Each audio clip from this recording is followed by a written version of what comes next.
Welcome to the JavaScript training videos. ఈ వీడియోలో string data type గురించి చూద్దాం.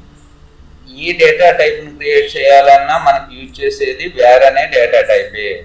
సో నేను నేమ్1 అనే వేరియబుల్ని క్రియేట్ చేశాను. అందులోకి ఏది సేవ్ చేద్దాం అనుకుంటున్నాను? రమేష్ అనే స్ట్రింగ్ని సేవ్ చేద్దాం అనుకుంటున్నాను. ఇప్పుడు చూడండి, name one equals to Ramesh. Assignment operator use చేశాను. రమేష్ వచ్చి నేమ్1లోకి సేవ్ అవ్వాలంటున్నాను. అవుతుందా? అవదు. ఎందుకంటే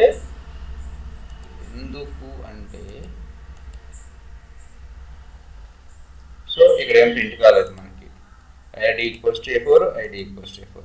సో మీరు స్ట్రింగ్స్ని సేవ్ చేయాలంటే దాన్ని సింగిల్ కోట్లో పెట్టి సేవ్ చేయాలి, లేకపోతే డబల్ కోట్స్లో పెట్టి సేవ్ చేయాలి. అంతే తప్పించి వేరే విధంగా సేవ్ చేస్తానంటే వేరే విధంగా అసైన్ చేద్దామంటే అసైన్ కాదు, లేకపోతే డబుల్ కోట్స్.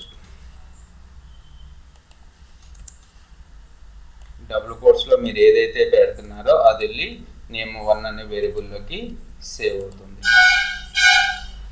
తర్వాత వచ్చేసి నాకు నేను ఎలా సేవ్ చేద్దాం అనుకుంటున్నానంటే అవుట్పుట్లో Ramesh is a good boy, Ramesh is a good boy అని సేవ్ చేద్దాం అనుకుంటున్నాను.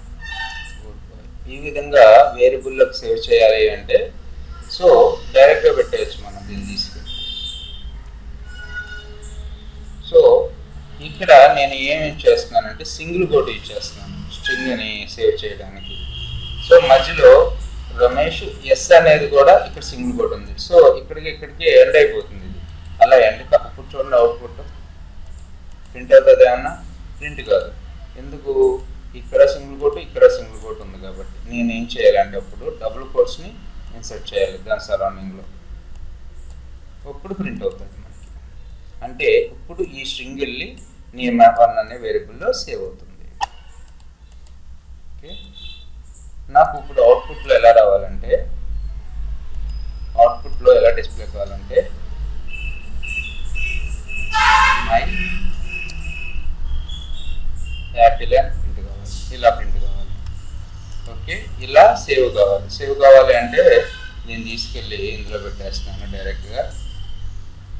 సో ప్రింట్ అవుతుందా? అవుతుంది. ఎందుకంటే ఇది ఎక్కడితో ఎండ్ అయిపోయింది, ఇది ఎక్కడితో ఎండ్ అయిపోయింది. సో అలాంటి టైంలో మనం సింగిల్ కోట్స్తో ఎంక్లోడ్ చేయాలి స్ట్రింగ్. అప్పుడు మై యాపిల్ అని ఎగ్జాక్ట్గా సేవ్ అవుతుంది వేరియబుల్లో. So my Apple. తర్వాత వచ్చేసి ఇక్కడ నేమ్ ఈక్వల్స్ టు సింగిల్ కోట్లో పెడుతున్నాను రమేష్.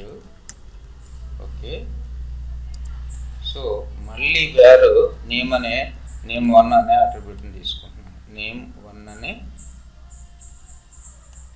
డేటా టైప్ని క్రియేట్ చేస్తాను. సారీ, వేరియబుల్ నేమ్ని name one equals to KAMESH Kamesh. ఇప్పుడు ఏది సేవ్ అవుతుంది నేమ్1లోకి? ఏదైతే సెకండ్ టైం మనం డిక్లేర్ చేసామో అదే సేవ్ అవుతుంది తప్పించి ఫస్ట్ది వాల్యూ వెళ్ళిపోతుంది. మనకి ఇంటర్ప్రెటర్ జావాస్క్రిప్ట్ ఎక్కడ ఇంటర్ప్రెట్ అవుతుంది? మన బ్రౌజర్లో.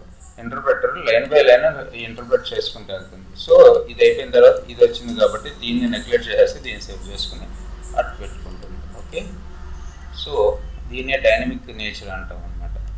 డైనమిక్ డేటా టైప్ అని కూడా అంటాం. ఇప్పుడు ఇది తీసేయండి. సో కామెంట్ చేస్తున్నాను, ఈ వేరియబుల్ అవసరం లేదు కాబట్టి. ఇక్కడ 2 ప్లస్ రమేష్ అని ఇప్పుడు నేమ్1లోకి ఏం సేవ్ చేస్తున్నాను? 2 ప్లస్ రమేష్ అని సేవ్ చేస్తున్నాను. ఏమవుతుంది ఇప్పుడు మనకి అవుట్పుట్లో ఏం డిస్ప్లే అవుతుంది? సో అవుట్పుట్లో కాదు, నేమ్1లోకి ఏమని సేవ్ అవుతుంది? 2 రమేష్ అని సేవ్ అయింది. అలాగే 2 ప్లస్ 4 ప్లస్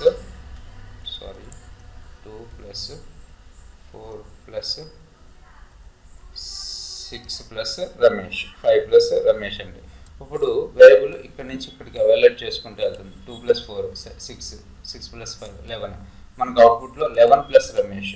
సో రమేష్ అనేది 11 రమేష్ అని ప్రింట్ అవుతుంది. అలా కాకుండా మీరు వేరియబుల్ తర్వాత ప్లస్లు ఇచ్చారనుకోండి, అవి యాడ్ అయిపోతూ ఉంటాయి. 77 99. ఇప్పుడు నాకేమని ప్రింట్ అవుతుంది? 11 రమేష్ 7799 అని ప్రింట్ అవుతుంది.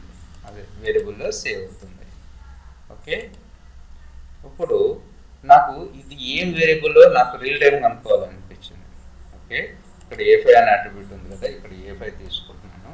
యూజింగ్ ద టైప్ ఆఫ్ ఆపరేటర్ని యూజ్ చేసుకుని మనం ఇది నేమ్1 అనేది ఏ టైప్ ఆఫ్ డేటా టైప్ కూడా కనుక్కోవచ్చు. నేమ్1లో ఏం సేవ్ అయింది ఫైనల్గా 2 + 4 + అంటే ఇదంతా కలిపిన స్ట్రింగ్ అవుతుంది. సో ఇప్పుడు చూడండి F5, సో స్ట్రింగ్ అనే ప్రింట్ అవుతుంది.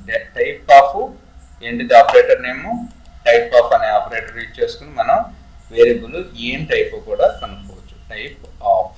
ఓకే, సో ఇక్కడ నేమ్ వేర్ నేమ్1 నేమ్2 అని ఇస్తున్నాను. నేమ్2 ఏంటిది, ఇక్కడ టైప్ ఆఫ్ నేమ్2 స్ట్రింగే.